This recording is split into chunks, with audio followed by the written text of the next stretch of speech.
3 identitas sih. Ya benar. Mesias, Elia, Nabi yang akan datang. Seberapa penting 3 identitas ini ditanyakan pada Yohanes Pembaptis? Kalau Mesias jelas ya. Dengan terus terang dia mengatakan, oh ini yang kulakukan, tapi tujuannya adalah menunggu figur mesianik yang lebih mulia dari dirinya. Dan ini lebih tegas daripada ketiga Injil. Karena dalam Injil Yohanes lah kita, misalnya nanti kemudian hari, kalau kita masih ingat waktu dia akan disambut di Yerusalem, Hosana, diberkatilah dia yang dalam nama Tuhan. Nah ya, kalau yang lain-lain tidak menyebut Raja Israel, kalau Injil Yohanes mengatakan Raja Israel. Ada beberapa mungkin yang mengklaim di sini mampu untuk melakukan baptisan roh, seolah-olah Roh Kudus hanya ada di sana dan tidak ada di sini. Tidak bisa. Seolah-olah Tidak bisa. diklaim begitu Itu ya. Itu adalah betul-betul pembaruan hidup yang dikerjakan Oleh Roh Kudus itu sendiri.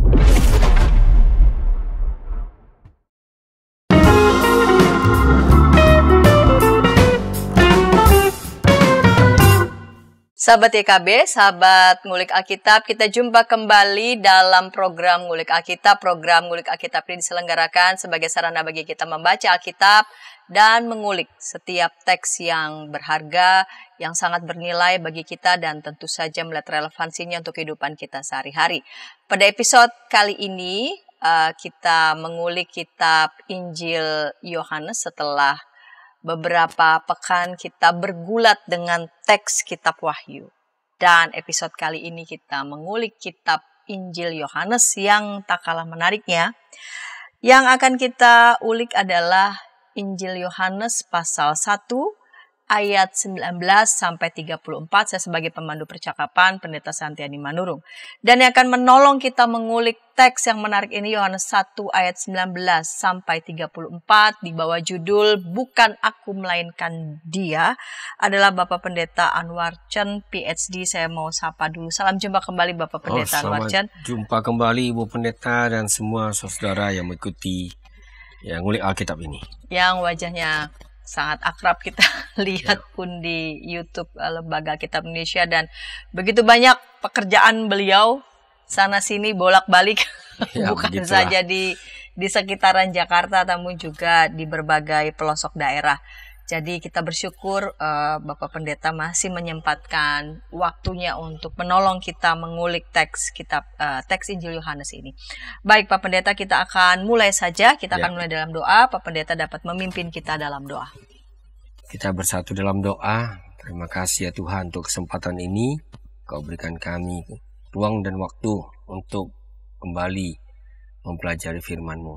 Kami mohon tuntunan Roh Kudus supaya kami semua yang mengikutinya benar-benar diberkati dan juga dibaharui oleh firman-Mu.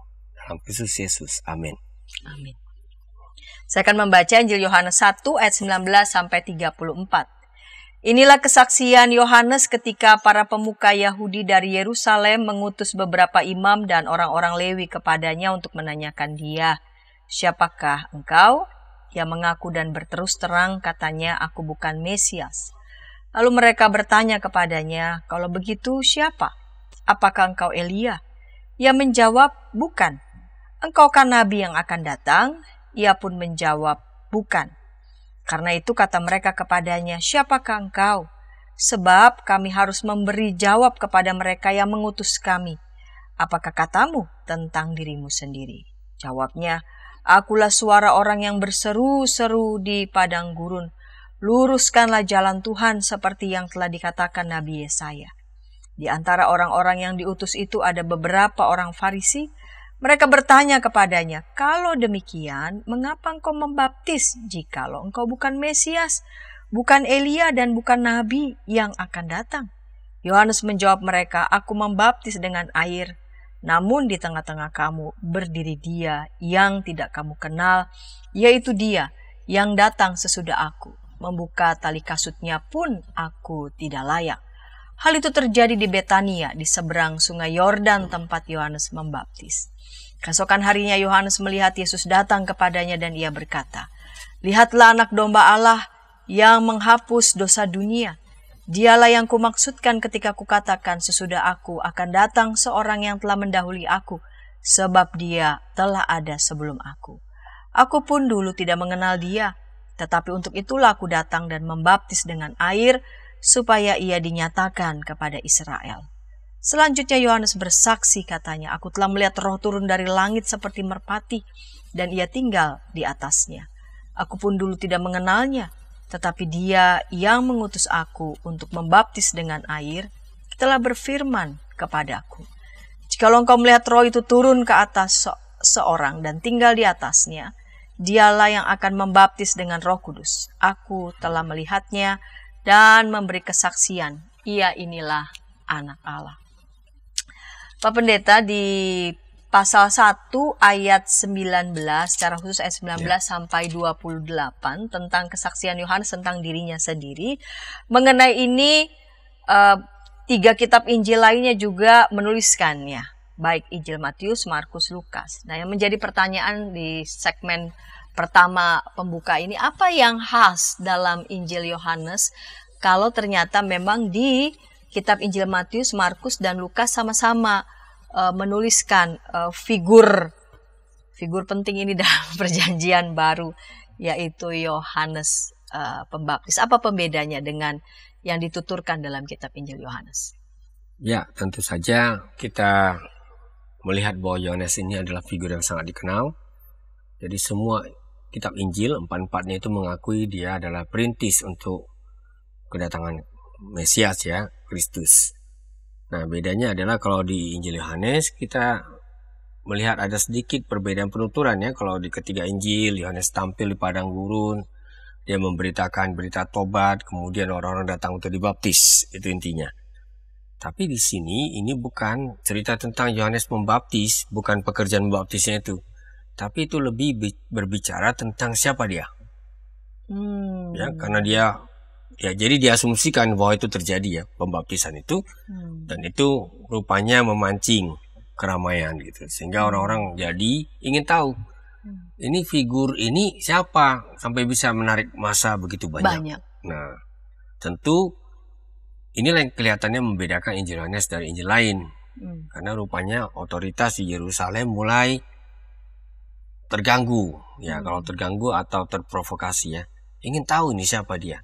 Karena ada efeknya buat kehidupan umat Yahudi pada zaman itu di bawah penjajahan Imperium Romawi. Nah, jadi sampai-sampai mereka mengutus tokoh-tokoh religius, ya, seperti yang kita baca tadi. Saya kira itulah salah satu pembeda antara penuturan Injil Yohanes dengan ketiga Injil yang lain. Ya. Iya, jadi karena saking figur Yohanes Pembaptis ini menimbulkan efek besar bukan saja pada massa, ya, tetapi karena massa juga besar, ini menimbulkan pergolakan sepertinya juga di tengah-tengah internal para pemuka agama Yahudi, sehingga mereka mengutus nih beberapa orang untuk bertanya langsung, siapa dia yang membawa efek besar ini. Kalau biasa-biasa aja ya dianggap lewat, tapi ini memberi efek. Tentu saja itu karena memang biasanya yang namanya kalangan yang berkuasa, yang atau memegang kuasa meskipun terbatas, itu biasanya cari aman, ya, dan sangat suka dengan stabilitas. Nah, wajar, ya. Kita tahu kalau ada konsep Pax Romana itu adalah damai versi Imperium Romawi, itu dijaga dengan tangan besi. Siapa yang berani melawan akan dihabisi. Nanti kita baca di Yohanes 11, itu terjadi ketika mereka mulai bingung melihat Yesus, sang pembuat mujizat. Begitu banyak orang tertarik, sehingga timbullah diskusi di antara mahkamah agama Yahudi, bagaimana kita mau buat apa untuk orang ini gitu. Ya, nanti seluruh dunia akan ikut dia gitu, dan ini pasti akan membuat penjajah, dalam hal ini Imperium Romawi, akan bertindak. Nah, ini sudah terjadi dalam sejarah, sehingga wajar timbul pertanyaan yang sangat serius tentang identitas Yohanes Pembaptis. Kalau memang dia figur yang berbahaya, ini perlu disingkirkan ini. Kan begitu, ya. Nah, jadi memang ada alasan-alasan yang konkret sekali kenapa timbul pertanyaan mengenai identitas Yohanes Pembaptis.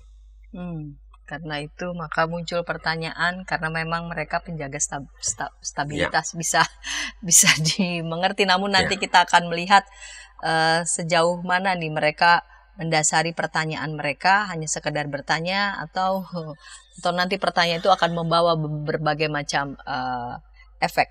Kita lihat di ayat per ayat ya Pak Pendeta. Ya.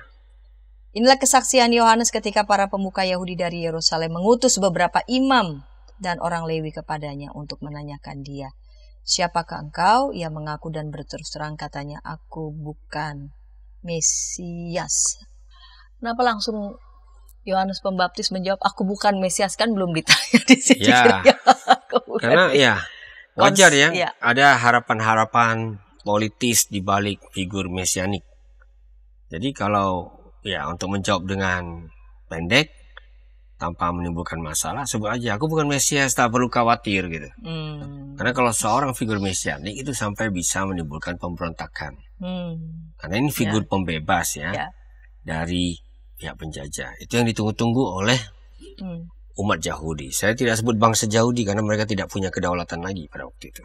Karena dijajah. Ya, karena dijajah. Ya. Jadi itu sebuah disclaimer, kita sebutlah begitu ya. Nah, Yohanes Pembaptis langsung saja menjawab jelas, aku bukan Mesias. Jadi mau bilang aku bukan ancaman, kira-kira begitu. Kira-kira begitu, benar. Mau mengatakan itu. Lalu mereka bertanya lagi, kalau begitu siapa? Apakah engkau Elia? Dia menjawab lagi, bukan. Engkau kan nabi yang akan datang. Ini ada 3 identitas sih. Ya, benar. Mesias, Elia, nabi yang akan datang. Seberapa penting 3 identitas ini ditanyakan pada Yohanes Pembaptis? Kalau Mesias jelas ya. Diam-diam ini sudah panjang benih-benih pengharapan itu.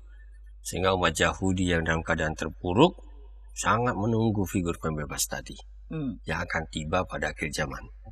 Nah, bagaimana dengan figur Elia? Elia itu sejenis figur mesianik juga sebenarnya. Ya, kita baca di kitab Maliaki, rupanya dia adalah figur yang tunggu-tunggu itu. Karena jelas dalam Maliaki itu Elia akan datang. Kenapa sampai mereka berharap bahwa Elia akan datang? Ini wajar saja. Karena Elia ini kan termasuk salah satu manusia yang tidak mati. Diangkat ke surga. Dengan demikian di dalam pemikiran dan pengharapan Yahudi, Elia itu masih hidup.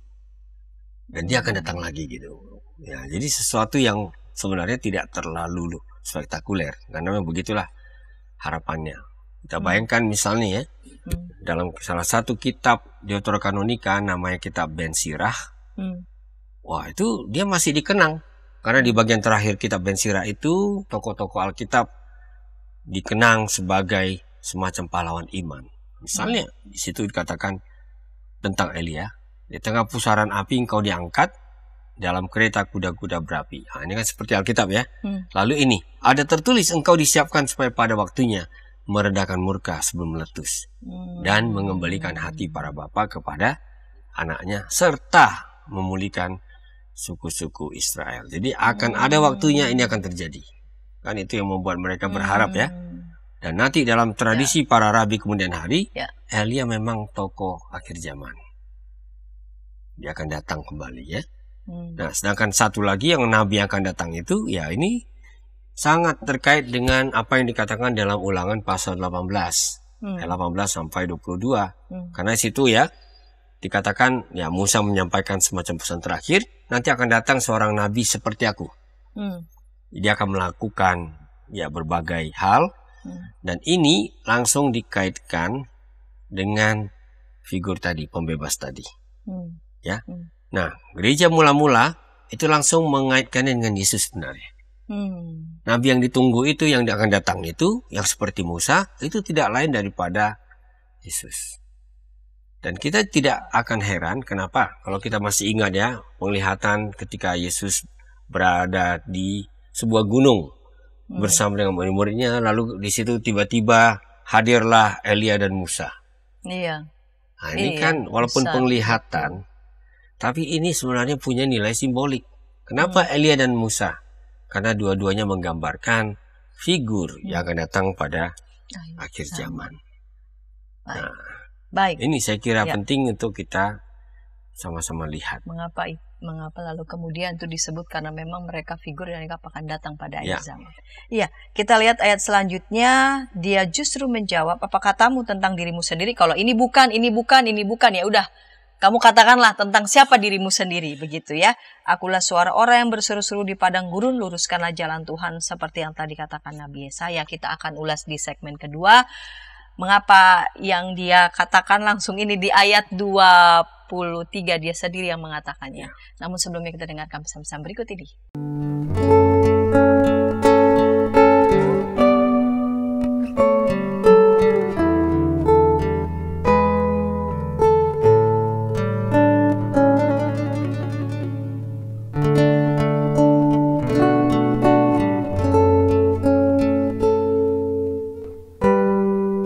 Para pimpinan gereja di sana-sini mengakui bahwa jangankan warganya atau para pendetanya, mereka sendiri juga tidak begitu tahu karena sesudah menerima dokumennya taruh di kantor sinode tidak ada upaya untuk sosialisasi. Jadi sama juga kayak masalah bioetika di Indonesia ya, apakah boleh begini, apakah boleh, tapi kita harus bertanya lebih dalam lagi sebagai orang Kristen, apa sikap etis dan apa keputusan etis yang merupakan refleksi daripada visi moral dari iman Kristen. Hadirkan Tuhan sebagai sahabat, bukan hanya sebagai majikan yang di atas atau hakim. Hadirkan Tuhan sebagai sahabat kita juga, yang mau mendengar, mau meraih, yang kamu bisa seadanya dengan dia, yang kamu bisa nikmati kehadirannya. Kalau gereja bisa lakukan itu, apapun alirannya, saya kira Gen Z akan merasa ini rumah. Ternyata masih banyak komunitas kita yang tanpa sadar budaya hierarkis di dunia itu dibawa masuk ke gereja. Bagaimana sikap majelis, sikap anggota jemaat terhadap sapam gereja, terhadap pekerja gereja, itu kita kadang-kala tidak memperlakukannya sebagai sahabat, tapi ya pesuruh aja yang ya udahlah.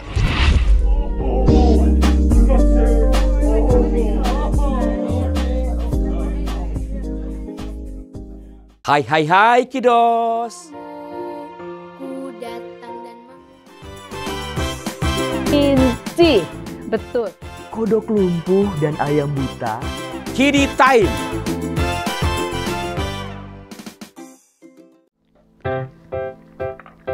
Shalom adik-adik. Hari ini Kepik berkeliling dari desa ke desa. Kepik pengen ke rumah Pak Tani. Coba, ada yang tahu nggak di rumah Pak Tani ada apa saja? Ayo coba tebak. Apa coba? Betul, ada sapi. Mo.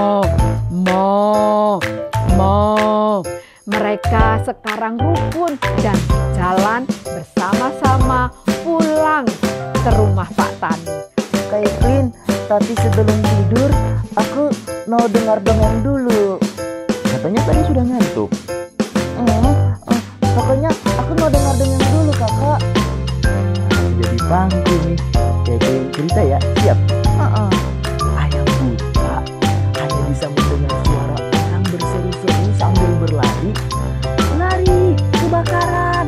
Sekarang kodok lumpuh itu bebas berada di atas punggung semua ayam. Kemanapun dia mau pergi, ayam-ayam siap membawanya.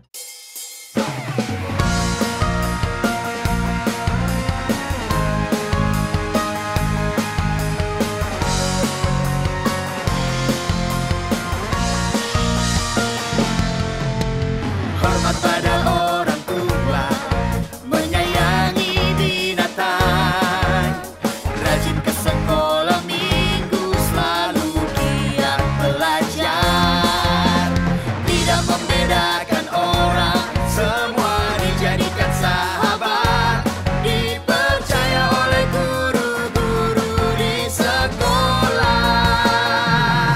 Kiki dan Gigi, sahabat yang baik.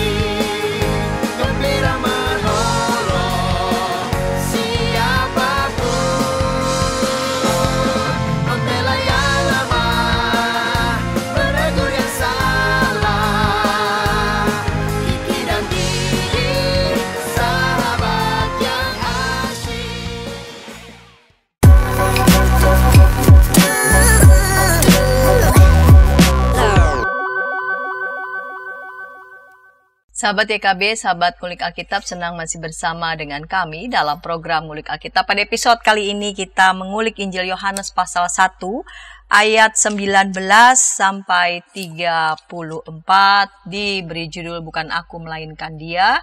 Kita memasuki segmen yang kedua dengan narasumber Bapak Pendeta Anwar John PhD. Kita lanjut di segmen kedua ini ya Bapak Pendeta, dan saya mengajak sahabat dapat berinteraksi di kolom komentar yang sudah tersedia.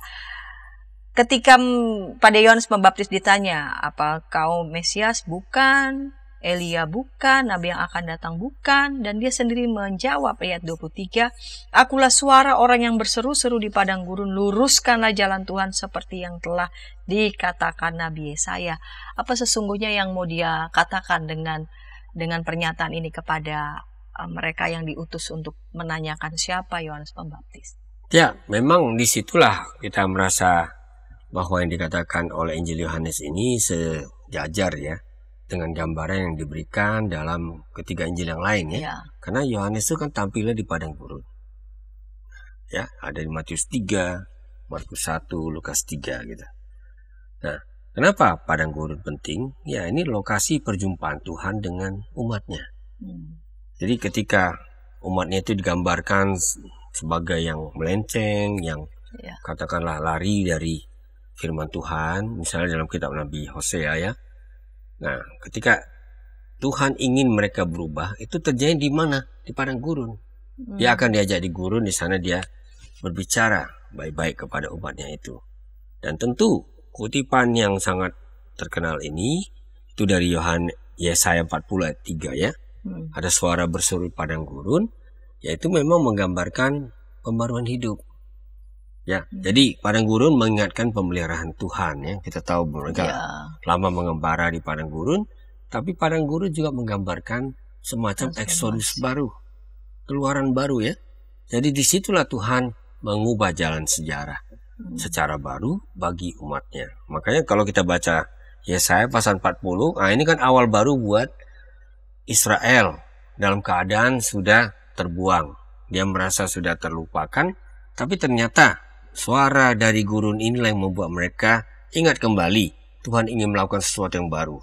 Tuhan ingin meluruskan jalan bagi umatnya. Yang mengsong-mengsong diluruskan. Betul, gitu. Kan seperti itu. Nah, saya rasa situlah pentingnya suara itu disebut secara anonim sebagai suara padang gurun. Suara yang mengingatkan kembali cinta kasih Tuhan itu kepada umatnya. Menarik ya, suara itu justru datangnya dari padang gurun. Padang gurun ya. Nah, bukan dari tempat sejuk. Dan tapi kita justru akan heran nanti kenapa nanti ketika orang ingin protes terhadap katakanlah segala penyelewengan, hal-hal yang tidak baik, larinya kemana? Ke gurun.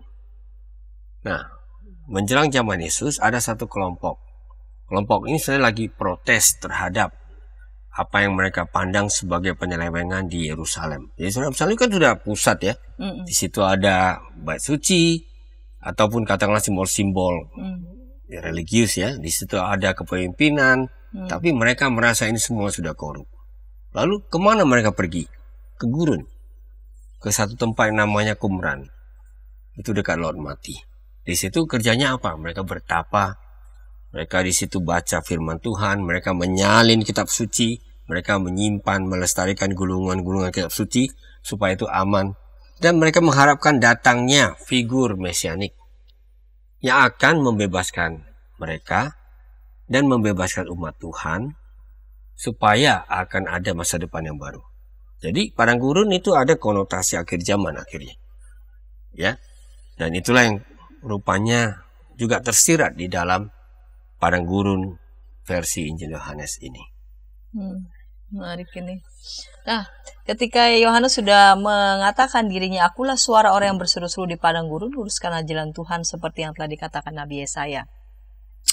Di ayat selanjutnya, di antara orang-orang yang diutus itu ada beberapa orang Farisi. Mereka bertanya kepadanya, kalau demikian, mengapa engkau membaptis? Jikalau engkau bukan Mesias, bukan Elia, dan bukan Nabi, yang akan datang. Balik lagi ke pertanyaannya ya. Balik lagi, kalau kamu bukan Musa, bukan Elia, bukan nabi-nabi yang akan datang, walaupun pernyataannya dia adalah suara dari dia seperti suara yang berseru-seru di padang gurun, itu mungkin tidak terlalu menarik perhatian mereka yang bertanya ini ya. Tetapi perhatian mereka, lalu kemudian mengapa kamu membaptis? Mengapa membaptis? Tentu saja pertama-tama kita perlu klarifikasi dulu apa ini membaptis. Karena kalau kita baca begitu saja, kadang-kadang kesannya seperti ritual dalam gereja gitu. Iya. Ya. Sebenarnya kata baptis ini, akarnya baptizein, intinya adalah pembasuhan dengan air tentunya, ya. Dan dalam tradisi Yahudi, ya, yang berkembang sebenarnya, terutama sangat populer di zaman-zaman menjelang Yesus, nah itu pemurnian ritual. Jadi kalau orang ingin menandakan bahwa dirinya murni secara ritual, katakanlah dia sudah kena najis atau melakukan sesuatu yang mencemarkan, maka salah satu tandanya adalah dia melakukan semacam mandi ritual. Itulah pembasuhan. Nah itu yang membuat kita tidak heran kenapa di zaman seperti itu, termasuk di kalangan yang saya sebut tadi komunitas Qumran, itu ada kolam-kolam pembasuhan, kan gitu. Dan biasanya kolam-kolam pembasuhan ini menandakan perhatian yang sangat serius terhadap keinginan untuk menjaga diri dari pencemaran.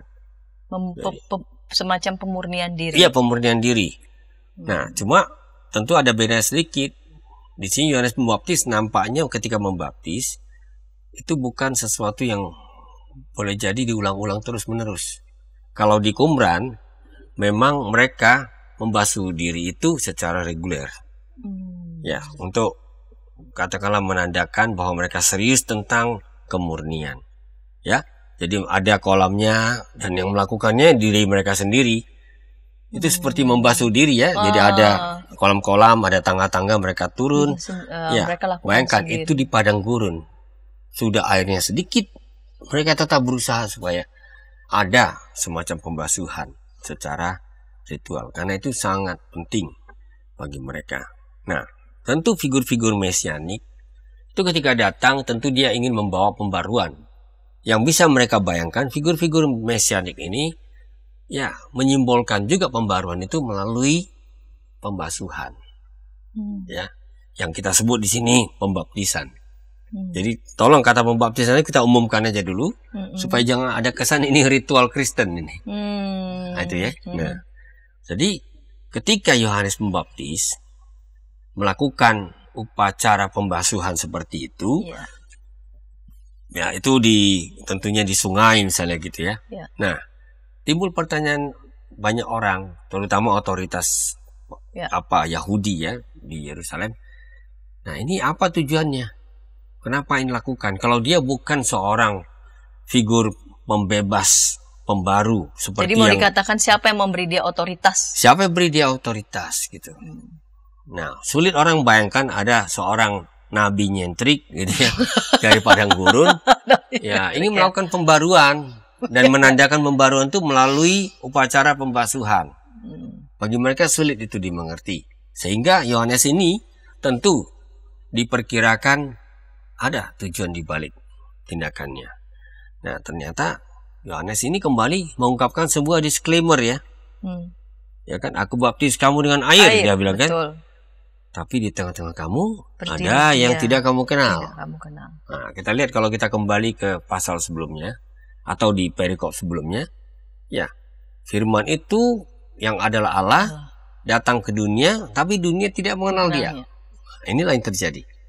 Dengan katanya dia sebenarnya sama bahasanya dengan tadi. Aku bukan Mesias. Sekarang dia tambah lagi keterangan baru. Aku bukan Mesias. Aku bukan figur penting yang akan membarui hidup ini. Ya, seperti Musa atau Elia akan datang. Aku hanya menyiapkan diri, mempersiapkan jalan untuk dia yang ada di tengah-tengah kamu, tapi yang tidak kamu kenal. Lagi-lagi dia sebagai figur perintis di sini. Ya, jadi saya kira cukup jelas. Alasan itu justru dikembalikan lagi kepada ya pengakuan-pengakuan yang menunjukkan dirinya hanya sebagai yang merintis jalan bagi Mesias. Bahkan dia kemudian mengatakan begitu rendah dirinya sampai buka kasutnya pun. Nah, Dia ini salah tidak satu layak. pekerjaan yang paling rendah ya di zaman itu. Dia tidak merasa layak. Jadi memang ini selaras dengan katakanlah pemahaman atau teologi dalam Injil Yohanes. Dia yang datang kelihatan sebagai manusia itu, ternyata dia adalah yang jauh lebih tinggi dari segala sesuatu. Bahkan dia adalah Tuhan itu sendiri. Jadi ini cara-cara untuk mengatakan yang akan datang ini, yang akan membaptis kamu lebih daripada diriku, itu adalah figur yang sesungguhnya jauh lebih penting. Di sini diam-diam sudah mulai ada semacam perbandingan. Ini bahkan jauh lebih penting dari Musa sendiri. Nah ini ke situ arahnya. Karena kita sangat sulit membayangkan ya orang Yahudi melihat ada figur yang lebih besar dari Musa. Waduh. Nah, itu nggak terpikirkan oleh mereka. Ya oke, Elia itu harapan masa depan, tapi Musa, bagaimana mungkin? Iya. Karena Taurat datang melalui Dia. Musa. Dan ini orang ternyata yang tidak mereka kenal itu lebih besar dari Musa. Jadi diam-diam ada pesan tersirat di balik itu ya. Di balik pertanyaan tentang ritual pembaptisan tersebut. Nah, pembaptisan yang dilakukan oleh Yohanes Pembaptis ini, pembaptisan yang boleh digolongkan itu seperti baptisan apa gitu? Ya, itu baptisan pertobatan, ya. Kalau di dalam Injil Yohanes dia lebih lagi daripada sekedar baptisan pertobatan, karena di dalam upacara pembaptisan itu dengan terus terang dia mengatakan, oh ini yang kulakukan, tapi tujuannya adalah menunggu figur mesianik yang lebih mulia dari dirinya. Dan ini lebih tegas daripada ketiga Injil. Karena dalam Injil Yohanes lah kita, misalnya nanti kemudian hari, kalau kita masih ingat waktu dia akan disambut di Yerusalem, Hosana, diberkatilah dia yang dalam nama Tuhan. Nah ya, kalau yang lain-lain tidak menyebut Raja Israel, kalau Injil Yohanes mengatakan Raja Israel. Dengan sengaja dieksplisitkan. Figur raja inilah yang sedang disambut. Jadi cara dia mengatakan ini, oke, saya memberi baptisan menandakan semacam perubahan hidup, tapi sesungguhnya masih kita tunggu satu lagi yang akan datang, yaitu Raja Israel yang sesungguhnya tadi. Jadi hendak mempersiapkan orang-orang ini untuk mengenal Siapa figur yang yang akan datang akan datang itu. itu? Ya. Itu dilakukan, praktek itu dilakukan satu kali atau berulang? Tadi Pak Pendeta ada menyebut bedanya memang yang dilakukan oleh mereka di Qumran kan itu itu semacam pembersihan, pemurnian diri, murni, ya. Dan itu bisa dilakukan berulang tanpa ada instruksi dari pihak luar mereka sendiri. Kalau yang dilakukan oleh Yohanes Pembaptis, nampaknya yang dilakukan oleh Yohanes semacam inisiasi. Ya, orang yang menandakan mau memulai satu kehidupan baru. Itu agak beda. Bukan sesuatu yang sifatnya harian.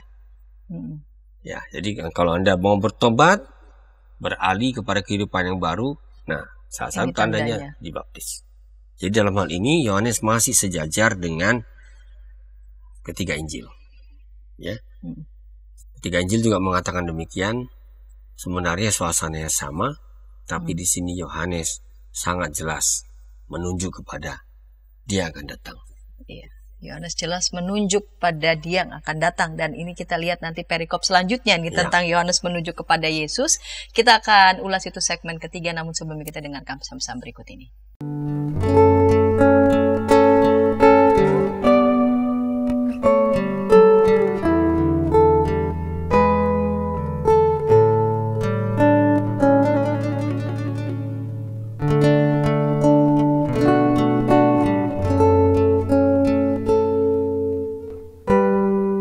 Para pimpinan gereja di sana-sini mengakui bahwa jangankan warganya atau para pendetanya, mereka sendiri juga tidak begitu tahu karena sesudah menerima dokumennya taruh di kantor sinode tidak ada upaya untuk sosialisasi. Jadi sama juga kayak masalah bioetika di Indonesia ya, apakah boleh begini, apakah boleh, tapi kita harus bertanya lebih dalam lagi sebagai orang Kristen, apa sikap etis dan apa keputusan etis yang merupakan refleksi daripada visi moral dari iman Kristen.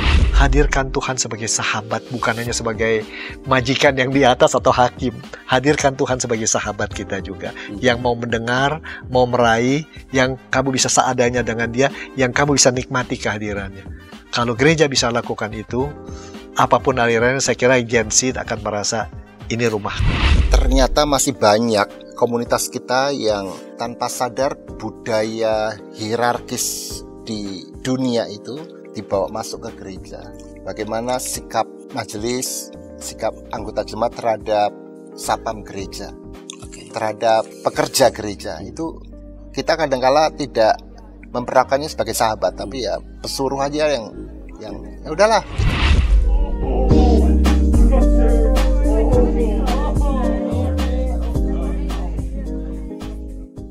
Hai kiddos.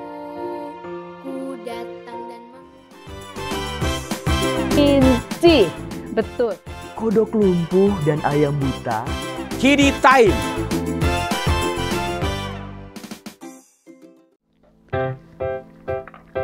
Shalom adik-adik. Hari ini Kepik berkeliling dari desa ke desa. Kepik pengen ke rumah Pak Tani. Coba, ada yang tahu nggak di rumah Pak Tani ada apa saja? Ayo coba tebak. Apa coba? Betul, ada sapi. Mo. Mereka sekarang rukun dan jalan bersama-sama pulang ke rumah Pak Tani. Kak Evelyn, tapi sebelum tidur aku mau dengar dongeng dulu. Katanya tadi sudah ngantuk. Pokoknya aku mau dengar dongeng dulu, kakak. Jadi bangku nih. Kayak cerita ya, siap? Ayam buta hanya bisa mendengar suara orang berseru-seru sambil berlari. Lari, kebakaran. Sekarang kodok lumpuh itu bebas berada di atas punggung semua ayam. Kemanapun dia mau pergi, ayam-ayam siap membawanya.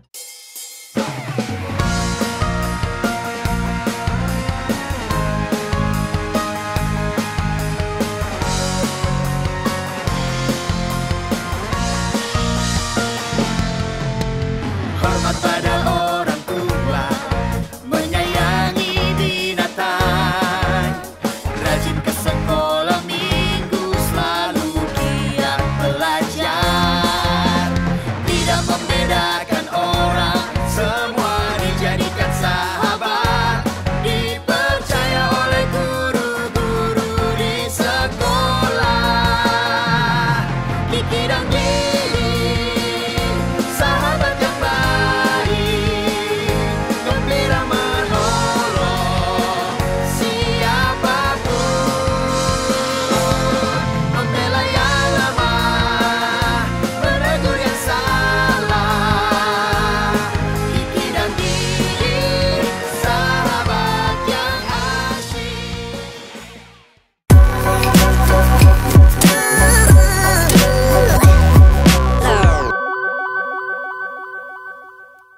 Sahabat YKB, sahabat Ngulik Alkitab, senang masih bersama dengan kami dalam program Ngulik Alkitab. Episode kali ini kita mengulik Injil Yohanes pasal 1 ayat 19 sampai 34.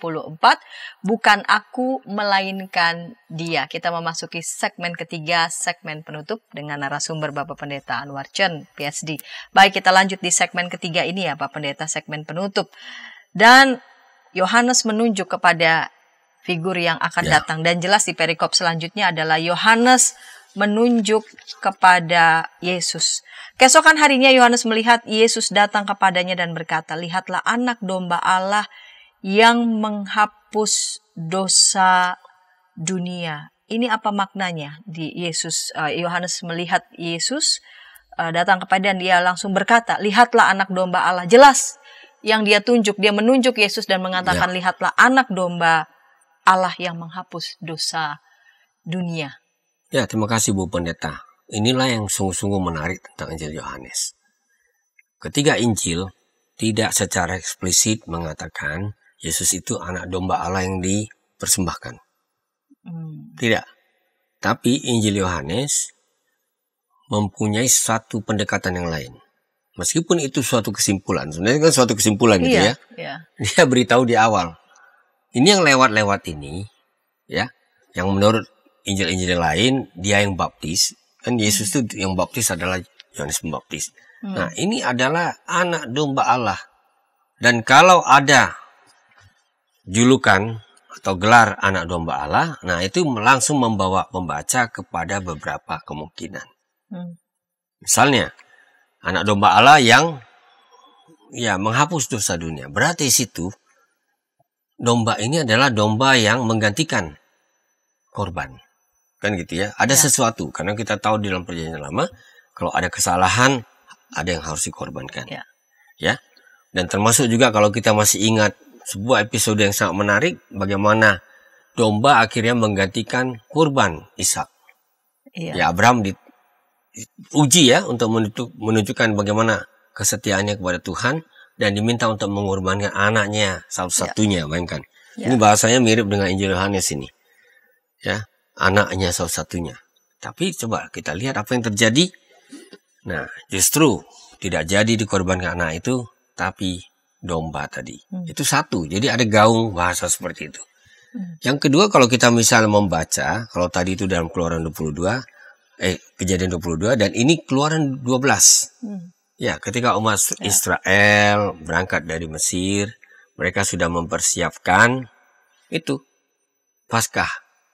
Itu peristiwa pembebasan. Dan apa yang terjadi? Anak domba disembelih untuk itu. Ya, mereka makan, mereka mengingat karya pembebasan Tuhan. Jadi itu jelas. Kalau ada domba Allah, langsung orang teringat kepada Paskah. Dan satu lagi yang saya kira tidak kalah juga menariknya adalah kita mengingat nubuat Yesaya. Karena hamba Tuhan yang menderita itu menurut Yesaya pasal 53. Ini terkenal tentu pasal itu. Itu biasanya kita baca kalau menjelang Paskah. Nah, itu menderita seperti domba yang bisu, digiring, tidak melawan gitu ya, ke pembantaian. Jadi semua gaung-gaung ini mau mengingatkan kepada kita ya, dengan seruan anak domba Allah, Yohanes langsung mengajak semua yang membaca atau mendengarkan ini, ingat peristiwa-peristiwa penting dalam kehidupan umat Tuhan. Nanti ini masih dipertahankan, bertepatan kemarin itu kan mengulik tentang Wahyu ya. Nah, lihat kenapa figur-figur di Wahyu itu disebut anak domba. Karena mau mengingatkan kembali karya pengorbanan itu. Dan tentu saja salah satu teks yang sangat terkenal bahkan sudah dilantunkan sebagai nyanyian rohani yang populer adalah bukan karena emas barang fana, tapi oleh karena darah Kristus. Kan gitu ya, bahwa kita sudah ditebus. Nah, semuanya ini ya merupakan semacam tali temali yang menghubungkan berbagai gambaran sampai kita bisa melihat, oh ini semacam penegasan Yohanes yang dia lihat ini betul-betul adalah figur yang akan mengusung segala dosa dunia. Nanti kalau kita membaca ayat terkenal Yohanes pasal 3:16, karena begitu besar kasih Allah akan dunia ini, kita jangan lupa kosmos di dalam Injil Yohanes itu tidak hanya bermakna alam semesta. Kosmos itu adalah dunia yang sudah berseberangan dengan Tuhannya. Tapi dunia inilah yang mau diselamatkan oleh Tuhan, bukan untuk dibinasakan. Nah, jadi di sini kita kembali mendengarkan gaung itu, yang nanti akan sangat jelas diungkapkan dalam Yohanes 3 ayat 16. Ya. Jadi Allah sendiri merelakan anak satu-satunya ini menjadi korban. Korban Paskah kah? Atau anak domba yang digiring ke pembantaian tadi ya. Nah, saya kira ini menekankan kematian Yesus demi umatnya. Nanti kita baca lagi. Memang Injil Yohanes ini sangat piawai ya, menjalin tema-temanya secara halus gitu. Dia mulai dari awal, ini kan masih prolog ya. Nanti dia kembangkan lagi di bagian-bagian lain. Misalnya kalau kita nanti baca di Yohanes pasal 10, Yesus katakan, akulah gembala dan domba-dombaku mendengarkan suaraku. Coba kita dengar di situ, kita baca. Aku memberi nyawaku demi domba-dombaku. Itu penegasannya. Sehingga itu kembali membuat kita ingat Yohanes 10 ini Nah, ini yang dimaksudkan dengan adobala tadi. Anak domba. Ya, dia gembala tapi dia telah menjadi domba yang menyerahkan nyawanya kepada domba-dombanya. Dan ada juga nubuat yang bernada politis. Nah, ketika para imam, otoritas religius itu mulai gelisah ya melihat betapa Yesus ini mulai menonjol, menarik massa, apa kata Kayafas? Waktu itu mereka berembuk ya. Wah, lebih baik satu orang mati demi bangsa kita. Gitu ya. Maksudnya Yesus.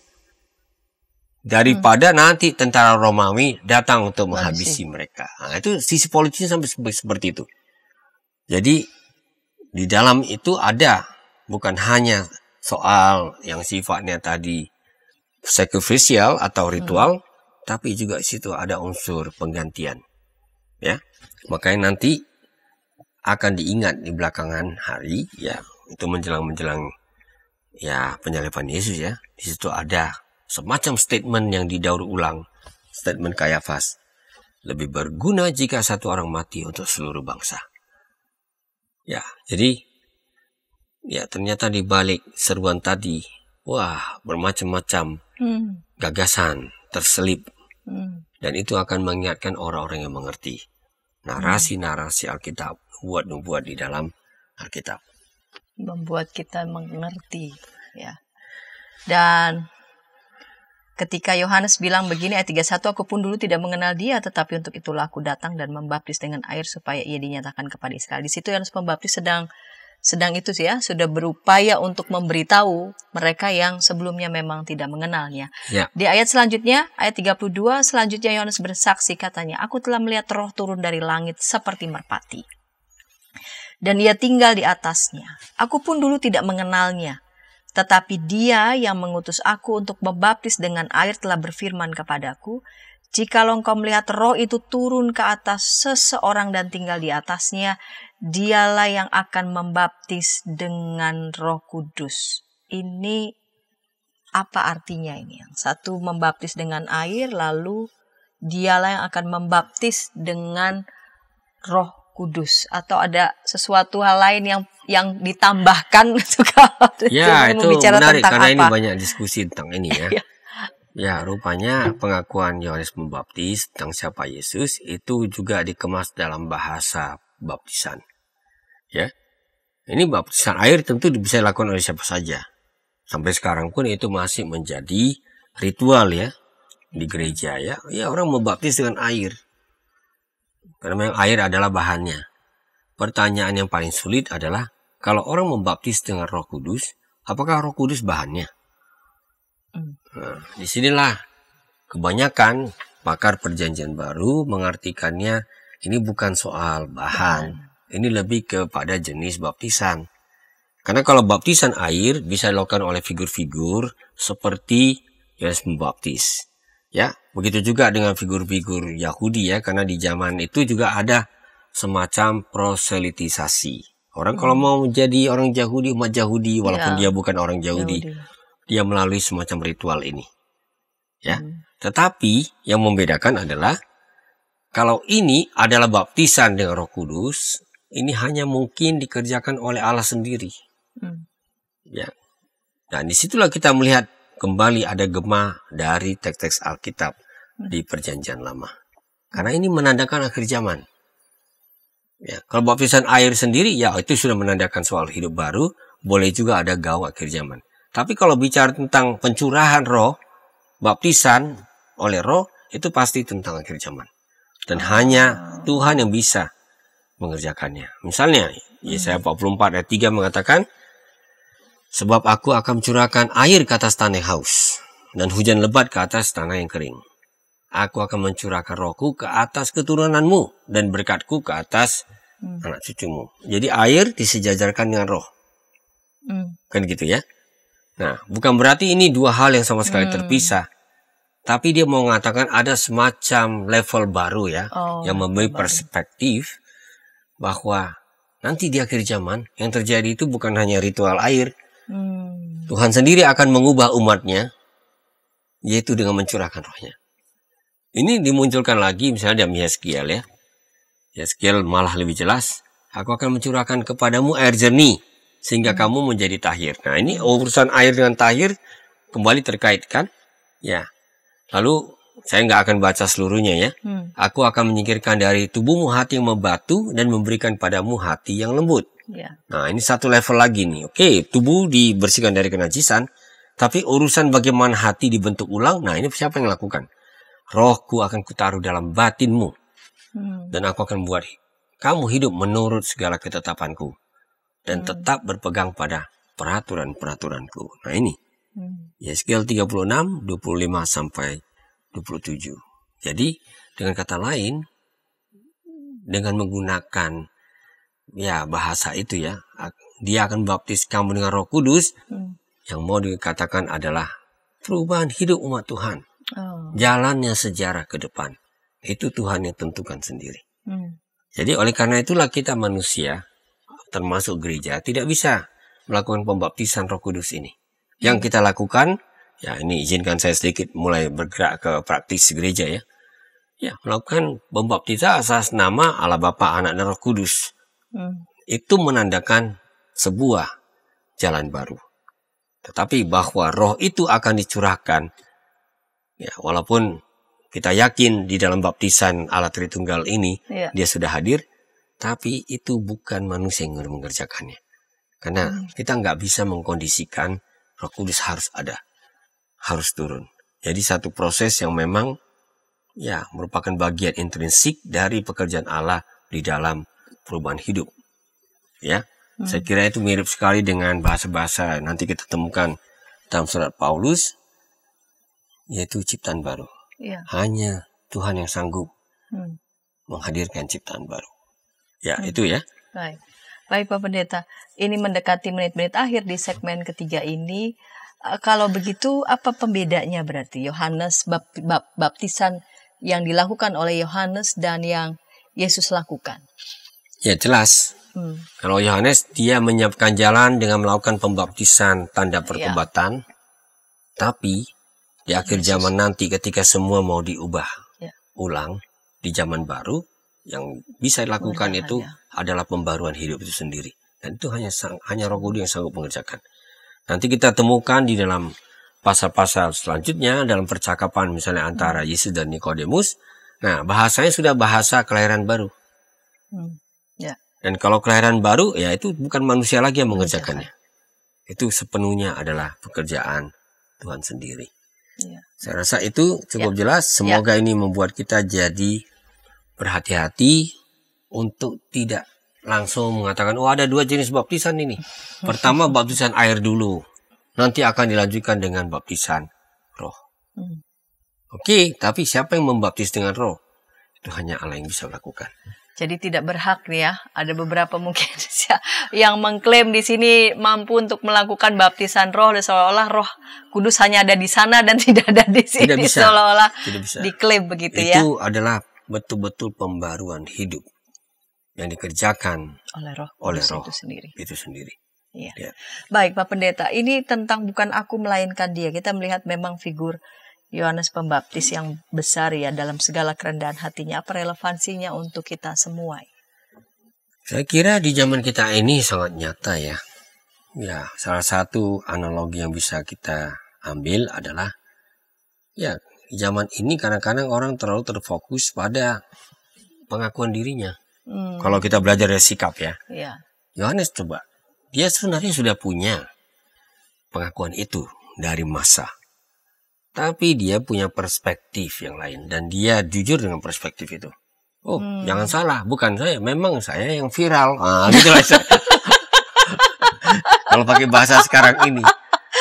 Memang saya yang viral.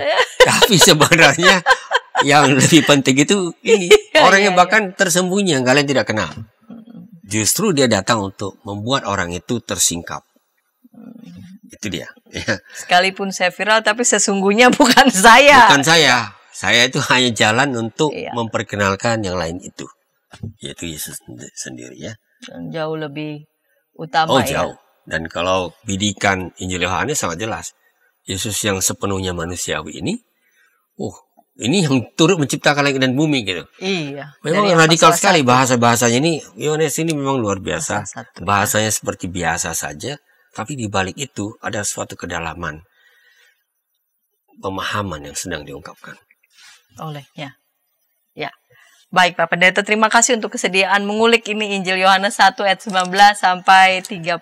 Bukan aku melainkan Dia, di tengah zaman di mana ya mungkin dengan perangkat teknologi bisa memudahkan siapapun menerbitkan dirinya atau meviralkan dirinya. Yohanes Pembaptis, pengakuan itu bukan datang dari dirinya sebetulnya, dari orang lain, tetapi betapapun dari orang lain sudah dia mendapatkan pengakuan, tapi dia punya perspektif sendiri dan dia sungguh menyadari bahwa dia hanya jalan, dia hanya suara yang berseru-seru, supaya yang lain tetap fokus pada Dia yang jauh lebih utama, yaitu Sang Anak Domba Allah. Bahkan sedari semula pun Dia ikut menciptakan alam semesta ini. Dan yang kedua, jangan siapapun berhak mengklaim ya, baptisan sana kurang ada rohnya, baptisan sini rohnya penuh begitu. Itu hanya itu tentang menjadi ciptaan yang baru, hidup yang baru, dan yang sanggup mengerjakannya adalah Roh Kudus itu sendiri. Baik Pak Pendeta, kita akan menutup episode kali ini dalam doa.